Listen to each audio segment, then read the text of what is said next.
Tackles and Tinnies listeners, welcome back to the show. Today we are doing SuperCoach, but before we talk SuperCoach, Gold Coast Titans, baby. Gold Coast bloody Titans. Today is February the 22nd. Last night on the 21st, Gold Coast Titans versus Melbourne Storm in their second preseason game. Titans were like $4 odds to win that game, but guess what, baby? Josh Hannay, Tino Fasul-Malawi, the new spine, all the boys, they're turning up for each other. Everyone on the park delivered the goods. Should have arguably won the preseason Challenge Cup, but tell you what, they didn't want to throw away the offloads. They stuck to the game plan. They don't need that extra accolade because the Titans know they're making the top 8. As the meme goes from The Office, I am ready to be hurt again, guys. I'm ready to be hurt.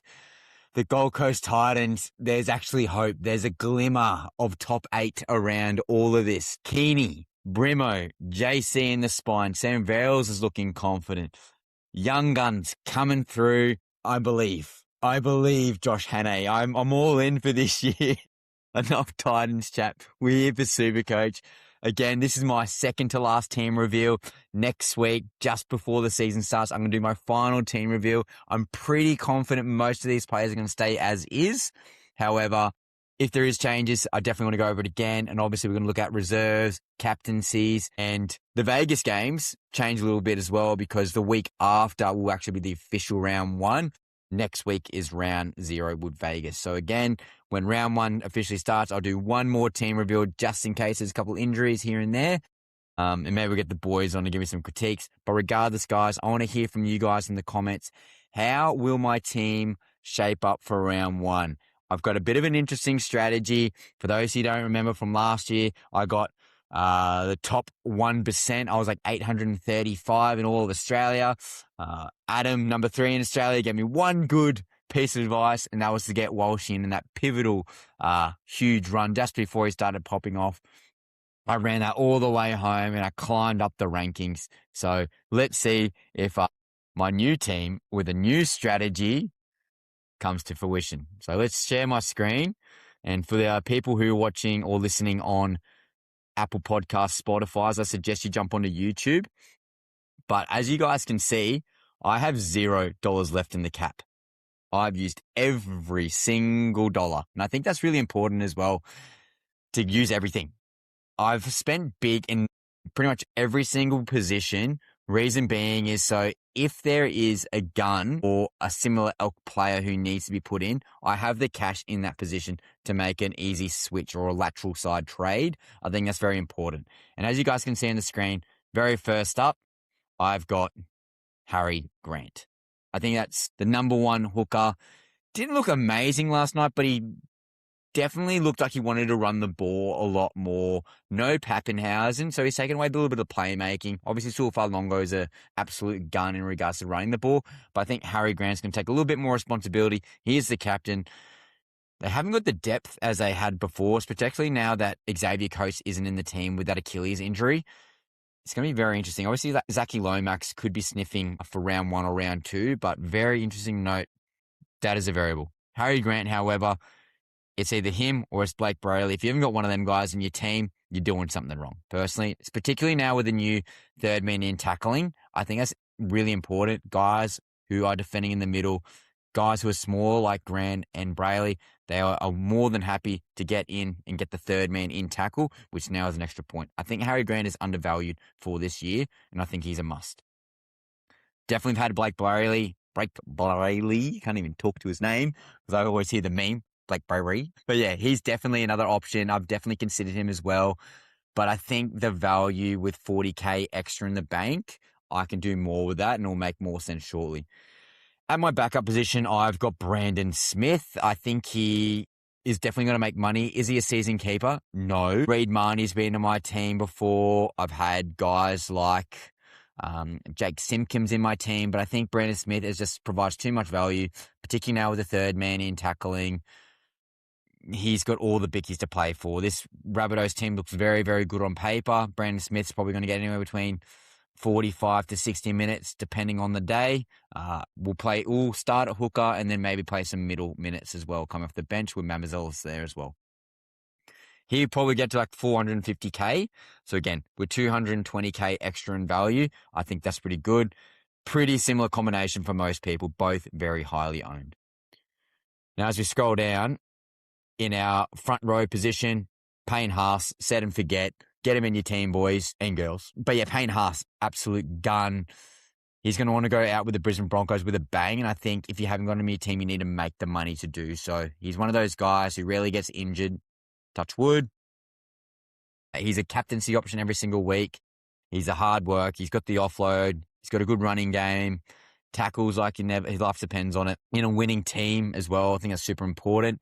Payne Haas, set and forget all year. Let's go. Now, I've been tossing up with Keon and some other guys. Keon's been there. Hopgood's been there. Trey Mooney's been my number 2 option as well. I've had Daniela Paseka. I've had Jesse Colhoun. I've had Wartino as well. Obviously, he's going to get that duel more than likely. Titans, baby, let's go. But I've decided to opt with Keon. Again, good attacking upside that we discussed about in last year's podcast. He went on that huge run when he shifted into the middle. I think Keon has monumental upside, particularly now with all these guns in this Rabbitohs team. He's got a good offload. Can jag a try here and there. He's got, 2 absolute guns at the second row. The halves, we will see how they'll pair out. But I think Keon Kulumatangi is at value, if not slightly undervalued. More than happy to start with him. Also played with Terrell May, but Terrell May's had the injury with his back, and I think that's a bit of a red flag. I want to see how he goes. And the buy with round 1, I think having 810K on the bench in round 1 is just a waste. It's definitely a waste, guys. You can definitely look to trade him in. I think they'll ease him a little bit back in now with this injury here as well. So maybe key on to Terrell May could be a feasible option by like round 5 with the cash generation and or degen. Trey Mooney's pretty much in everyone's team, dual position, pretty much going to be the main or one of the main forwards for the Newcastle Knights. I'm not sure how the Knights will go this year, maybe bottom 4, but again, you got attacking weapons in Dylan Brown, Kalen Ponga, and Fletcher Sharp. It's inevitable that they should have some improvement, but it's the forward pack. What will Mooney's minutes be? I think he's definitely over a 1 point per minute player. So at a minimum, if he plays 50 to 55 minutes, there's at least $100,000 or 10 points in value there. Definitely like the Trey Mooney shout. And again, bit of flexibility with the dual position. And I don't think anyone's going to take his job. And again, job security is really important. Miles Martin, it could be Ethan Roberts. It's going to be one of the 2. Definitely going to have to do my extra research. I don't think Miles Martin will ever play due to the fact that the Raiders forward packs is so deep. However, he's my nuff. I'm starting with a nuff this year. Last year, I started with Lazarus Vailepu. That sort of burnt me because he was a bit of an AE here and there. Don't want any more AEs at the start in regards to poor scoring numbers. Miles Martin shouldn't be that guy. And again, with dual position flexibility, I think is really good. And at the end of the day, guys, the past 2 seasons, I've done really well. However, with 3 to 4 rounds to go, I've run out of trades. I've got all these guns on the bench with all this cash. Like Ruben Garrick, for example, was one of those guys last year who I didn't play at the back end of the season. That was 650K. Like, what's the point of having all these guys with this mega team value, which I was preaching all last year, who've been following on and been loyal subscribers? What's the point? You need some guys who are dead weight. I know it's early, but you're trying to get as much money as you can into your starting team. And again, it will make a lot of sense now when you actually see my best team on paper. Depth, maybe not the best, but is cash gen still going to be there? Miles Martin, out and out enough. But I think my top 3 guys, they're very happy with them. Keon's got an early season buy. Trey Mooney goes straight in. More than happy with that as well. That's my front row. How are they looking, guys? Let me know in the comments. Second row. Pretty similar to a lot of guys. We got Josh Patson, Lasati, Cooper Byer on the bench, your 3 cheapies. I think that's a lot of people doing a very similar strategy. All guys who are projected to have decent roles. 2 of them in Patson and Lasati definitely projected to be starting with decent minutes, minimum 60 minutes. So again, if they're like 0.8 cash gen or 0.8 per minute points, you're definitely going to get good cash generation there. Maybe a bit of a slower burn, probably get to around 500K, 550K, maybe 600 if they drag a try here and there. Again, they're both pretty good attacking teams. historically. So that could be a useful comp. But Cooper Bye is my third cheapie. I don't project him to start. Obviously, Chris Randall's there. He's more of an established player. But Cooper Bye could definitely play between anywhere between 20 to 50 minutes, depending on the matchup and or situation. Very, very hard worker. Can offload if need be. Can definitely jag at attacking a stat. Big body, physical player. Definitely going to make some money. Definitely going to be a slower burn, though. Got to take them into consideration. Could buy slower burn. Definitely happen with those three cheapies. And my fourth cheapies come out of nowhere is Jacob Laybutt. So for the guys who've been listening to the podcast and the long form videos of the 2025 review / 2026 team previews for all the single teams, there's one to go or two to go. Melbourne Storm will be getting released either today or tomorrow. And the Brisbane Broncos will be getting either filmed today or tomorrow. So you should have them by the start of the season. But Jacob Laybutt, back to the long form section there. He's signed until like 2028 or 2029. Clear indicator that the Warriors have a lot of faith in him. And I'm not surprised, or actually I'm a little bit surprised he is starting or projected to start. That's come out of nowhere. So I've got 4 cheapie second rowers. But if Laybutt's playing 60 to 65 minutes, or even 50 to 55 minutes, there's cash to be made there. And again, he's a big barnstorming athletic second rower. And in a high-octane Warriors unit, I definitely project him to make some money. Not a season keeper, but I don't think any of those 4 boys who are on the bench are. My 2 big dogs, next up is Dave Fafita. Most guys have him. He's definitely undervalued if he is healthy. Again, Gold Coast Titans hat was not healthy for the past 2 years. Ankle surgery galore last year. But at $485K, potential 80-minute role, gun left-hand side attack with Cody Walker, Fafita, Latrell, AJ. Is there's too much upside. There's way too much upside. I'm happy to take the risk. I can definitely flex to another position if need be. But yeah, Dave Fafita, lock and load. I'm expecting big things from him. Origin, Queensland, come back, Davey Dave. Another guy who's sort of benefited from the new rule changes or scoring changes for the SuperCoach season 2026 is Isaiah Yeo. Again, the try contributions may be slightly worsened. However, in regards to third man in tackling, I think he's going to benefit significantly. Again, close to an 80-minute player, if not an 80-minute player on most weeks. About $610,000. I think he's at value, if not slightly under. I project him to be around $700K at some point during the season, if not slightly higher. Very good points per minute player. High energy, good defense. He never misses tackles, never knocks it on. Super reliable, hence why he's the captain of the Penrith Panthers. Second row, guys, let me know in the comments. Would you do something different? Is Jacob Laybutt in your team? Am I risking a little bit too much? Should Lasati start over Laybutt? Let me know in the comments. If Lasati starts and Jerome Hughes aside, I'm definitely more keen for that.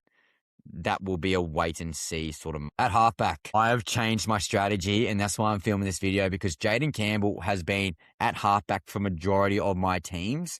However, I've changed my strategy ever so slightly, and it will make sense very shortly. But with Daniel Atkinson and Atkinson Saunders out and out being the starting halfbacks with job security minimum for at least, I'd say, round 8 to 10, there's cash generation to be made. Will it be a slow burn? Yes. Are they going to be okay worthy?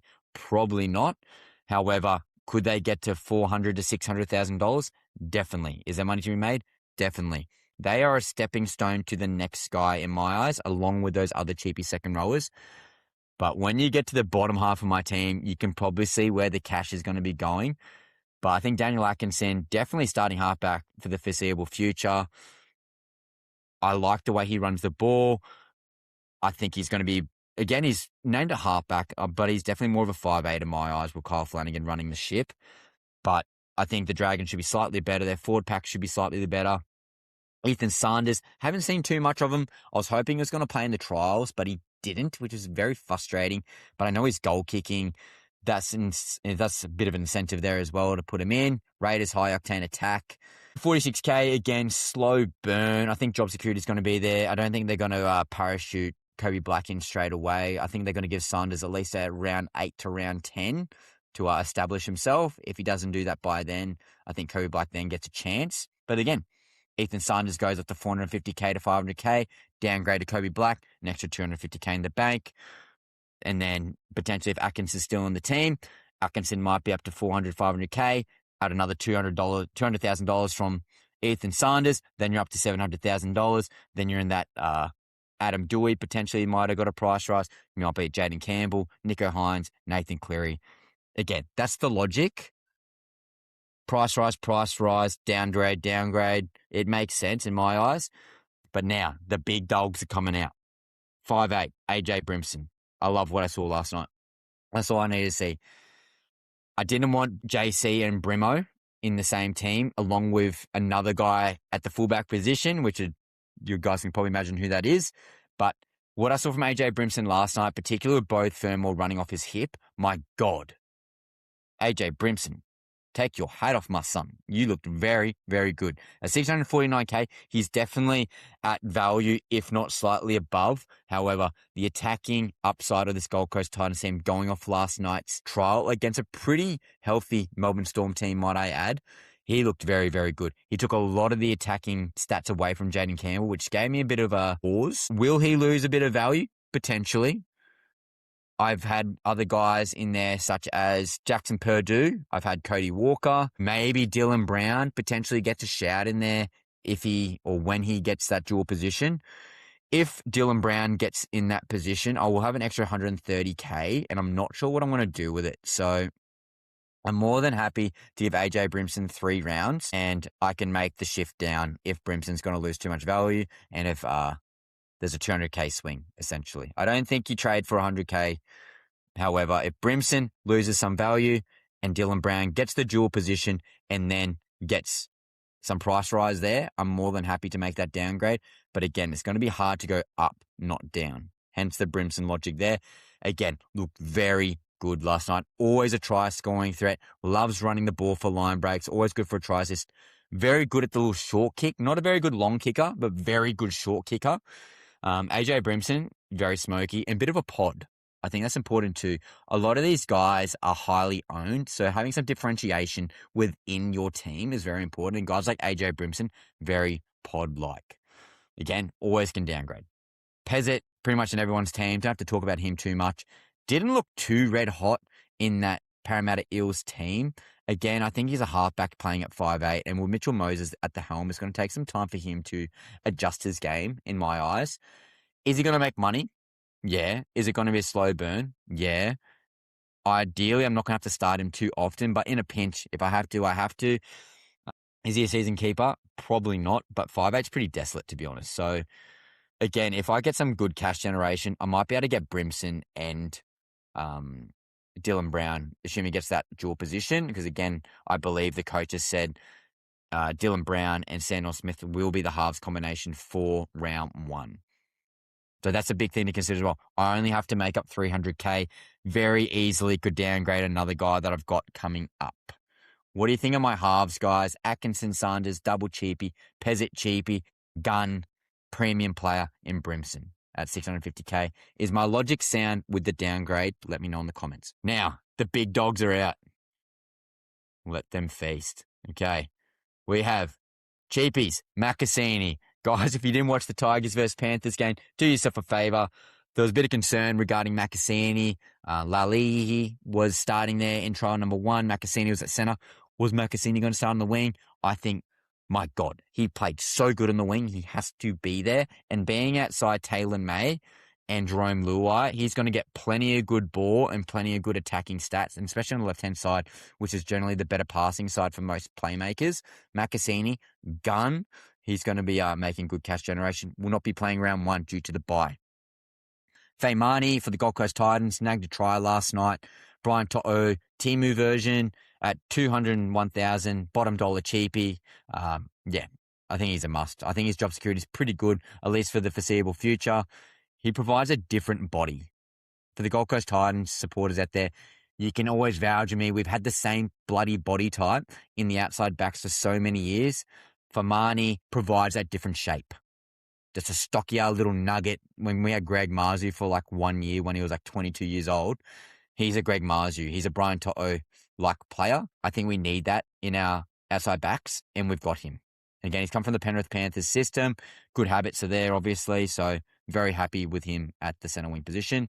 And Gold Coast Titans, let's freaking go. Setu 2, another bottom dollar cheapie at 201,000.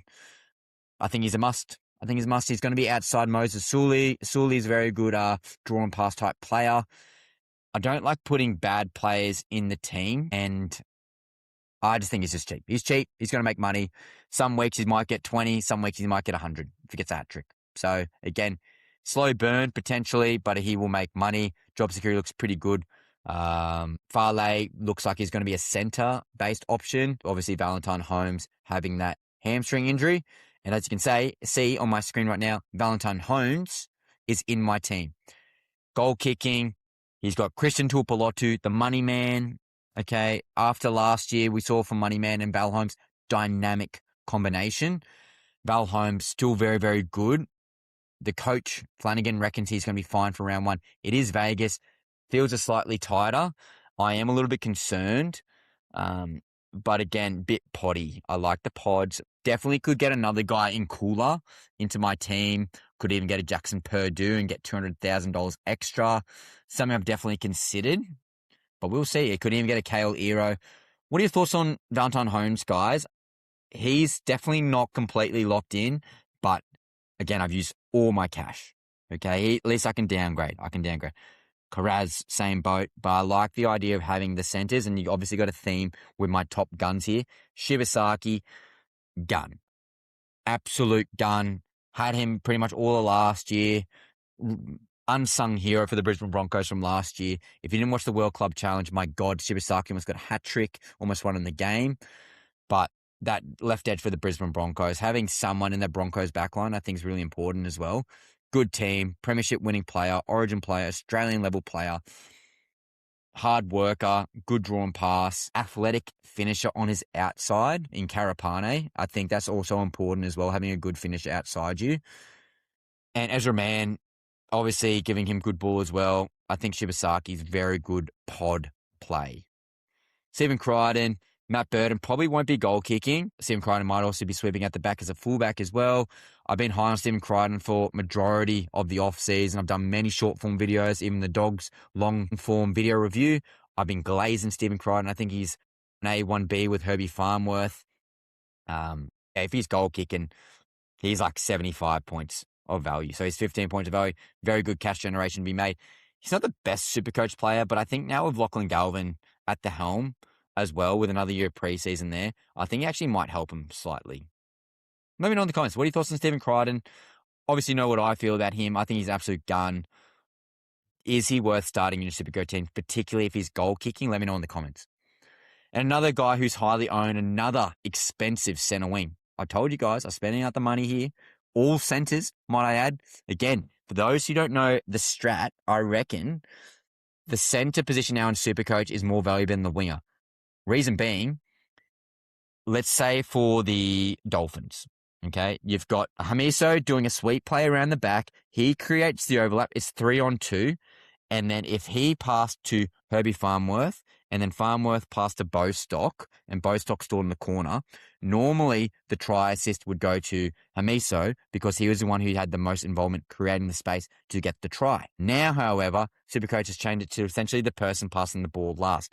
In turn, meaning guys like Shibasaki, guys like Valentine Holmes, guys like Critter, Latrell, Herbie, all these guys doing the sweep play out the back, getting the pass to then do the 2-on-1 pass, potentially getting a line break assist, potentially getting a try assist. It's like a 20-point swing. So I think having gun centers is so important.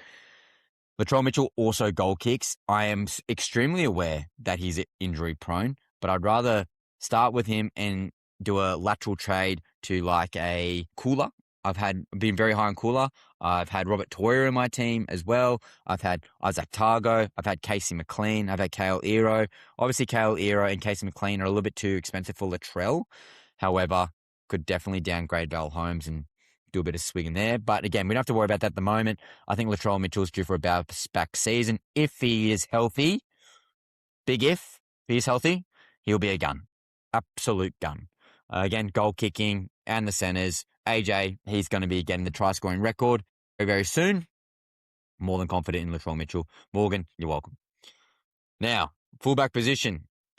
We got Walshy. We're spending big. We're going Walsh. Okay, I haven't had Walsh most of the offseason. I've run a Keeney, Sulfar, Longo, a combination for a very, very, very long time. I've also had Turbo in there at some stages. I've had Tedesco in there at some stages. I'm more off Tedesco now. I'm definitely off Tedesco to at least start the season. Obviously, Supercoach gun, proven commodity, but I want to see more sample size of the Sam Walker, Daly Cherry Evans, Tedesco combination. I think that's really important to wait and see. I think Tedesco loses money. Does Walsh lose money? I'm not sure. That World Club Challenge, he didn't play overly well. Like, he wasn't doing those 150 scores. But if you went through the stats, he got like 2 try assists, almost got a 20-40, couple of line breaks, assists, tackle bust galore, always looking for the pill. And he probably got around 80 to 90 points. So he's at value for a game that he was pretty mediocre in.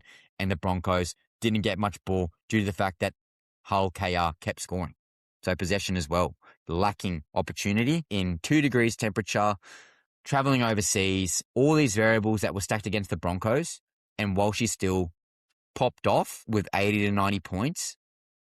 Again, Reynolds' watch is obviously a key indicator, but I'd rather start with Walsh and downgrade to another guy if Sulfar Longo pops off, for example, and Walshy loses some money.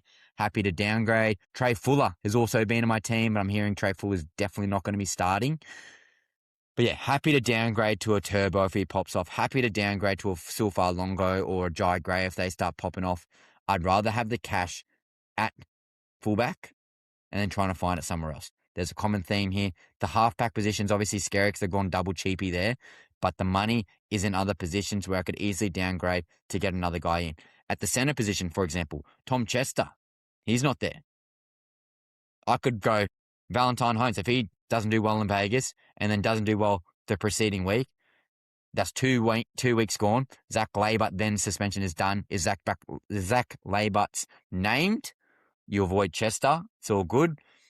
However, if Chester maintains a spot in round 3 and he's got a bit of a price rise coming in and Val Holmes lost some money, easy change. You can see where my brain's going. The money is there in the top positions. I can downgrade Valentine Holmes to Tom Chester. All of a sudden, I got $500,000, guys. $500,000 goes straight into the halfback position, which gives me Jaden Campbell. It gives me a Nico Hines. I'm happy. I'm cheering. Easy solution. Val Holmes is there as a cash holder. Downgrade if need be. Because I've obviously got Setu too, so I've got another guy there.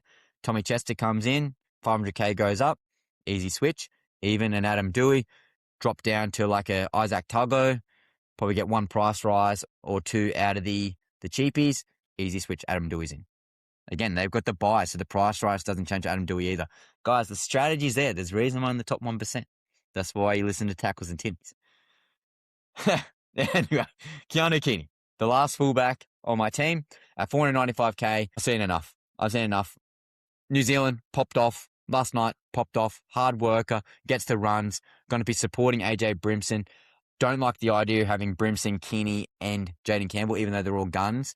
Need a bit of diversification, obviously. Keeney's definitely going to make some money.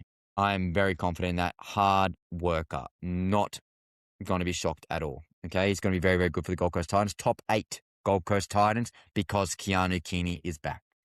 Now, where does my flex position go? I've gone many different directions here, guys. I've gone Tino. I've gone Patrick Carrigan. I have gone guys like Nathan Cleary. I've had Tedesco there. It's Herbie Farnworth.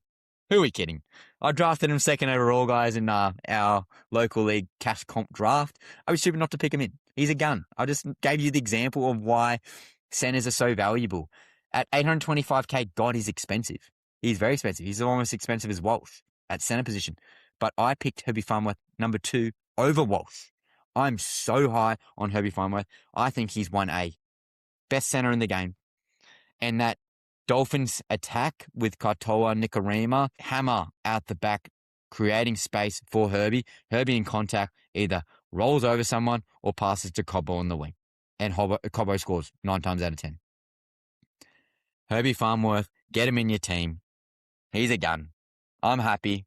What do you think of my team, guys? Let's quick go through it again. Say it again. $0 left. Actual $0 left. Hooker, I've got Brandon Smith. At front row, I've got Payne Haas, Keon Kulamatangi, Trey Mooney, and my Nuff and Miles Martin, because that could be easily Ethan Roberts. But my 3 front rows there, very happy. At second row, I've got Isaiah Yeo, Fafita, Latham, Patson, Lasardi, Bai. Again, I've gone 4 cheapy second rows. What are your thoughts on that? Bit risky, potentially, but I think there's a lot of value there. Latham, Lukey. Latham's $100,000 cheaper. Okay, I'm getting guys in who are at that premium center position because of that downgrade. This is the biggest controversy, and again, I want you guys to let me know in the comments.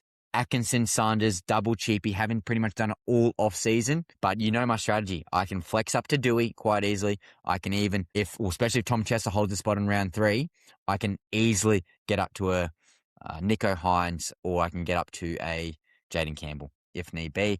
Probably won't go Campbell because I've got Brimson at this stage, but let me know. At 5'8", Brimo, saw enough from last night. Again, he's premium, definitely premium, but again, more than happy to start with him. I thought he was very, very good. Smokey, Luai, Chatterfluai pops off first 2 rounds, could downgrade again. The cash is there to swap them out. I'd rather have a double shot at the double cheapy halfback where I don't have to trade both in or trade one in if both do really well. I've got the money there. I think it's the smartest play. Adam's been talking me out of it, but I think it's actually the right thing to do. Brimson, again, I can downgrade to multiple players. Karen Munster I've been considering, but yeah, not worth. Pezzett, gun, not really, but he's going to make me some money. Centers, this is where the money's at. Val Holmes, Latrell, Shibasaki, Critter, all very good centers. I think all playing on the left, might I add. All playing left. And I gave you that synopsis before, that majority of playmakers are right-handed, which means their right to left pass is their dominant side. Do the math. I don't know if Critter's going to go stay on the right-hand side or go left. I can't remember, but yeah. Maybe you tell me in the comments. Macassini, Gunn, Farmani, maybe slow burn, but job security is pretty good. Setu 2, same thing. They drag a try or 2 in the next coming weeks, guys. They're going to make money. Okay, then they're the placeholders. Fullback, got Walshy. Go big or go home. Again, he's like one of the rare guys who could get over 100 points every single week. He could average 100, honestly. And if he gets the goal kicking back because Renault tears a calf, which is probably inevitable, watch out. I've got him already in my team. Very happy. But he's like 22% owned. Still pod-ish. Keeney, half the league bloody own him, but we know why. He's a gun. He plays for my beloved Gold Coast Titans. Let's go. And at flex position, Herbie Farmworth. I think he's arguably one of the best SuperCoach players available. Spend up, guys. Get him in your team. But as you can see, my strategy, highly owned centers, very expensive centers who have monumental upside now due to the try-assist variation. I've gone big with Walshy. I've gone risky with double cheap halfback, and a little bit risky with 4 cheapy second rowers. And I've gone pretty big in my front row. Okay. Let me know in the comments, guys. How did I go? Who am I missing? Is there any smoky chat that I should be picking someone else? Have I potentially missed a guy like maybe Dylan Brown? If Dylan Brown gets that dual position confirmed, maybe I need to go double expensive hooker. That's a potential opportunity when Brandon Smith saw it caps out in price. Let me know in the comments. How's my strategy looking? Will I keep in the top 1%? I'm aiming for top 500 this, guys. I'm going top 500. Also, guys, what I'm going to do, and I'm going to post it in the comments. I'll put it on the top of the description, but I'm going to make a SuperCoach open league. So I want the fans, I want you guys to join me on NRL SuperCoach. I'm going to create a league. I might even chuck up $50 for the winner. I'm going to do it. I'm stingy, guys. I am so stingy. Like, if you knew me, I am so stingy. It's like I go out on the weekend, have a beer or 2, talking to the boys. Oh, yeah, Sam, Josh, great seeing you guys. But I bought you guys a sachet ketchup from the Gold Coast Titans game. That was 30 cents. You might transfer me. Like, I'm that guy. I'm that guy. So me putting $50 up for my loyal fans, That's saying something. So I'm going to create a league, guys. The code's going to be in description. So please join, tell your friends, $50 up for grabs. I'll obviously DM that person, whoever wins. If I win, you tell me. Do I get to keep the cash or do I get to second place? You let me in the comments. But guys, like, share, subscribe. Tell all your mates. Follow all the platforms. We're on everything. Tackles and Tinnies is popping off. We're going to do one more team review leading up to round 1, which is 2 weeks' time. But love you all. Appreciate you all. Enjoy your football and enjoy your Sunday.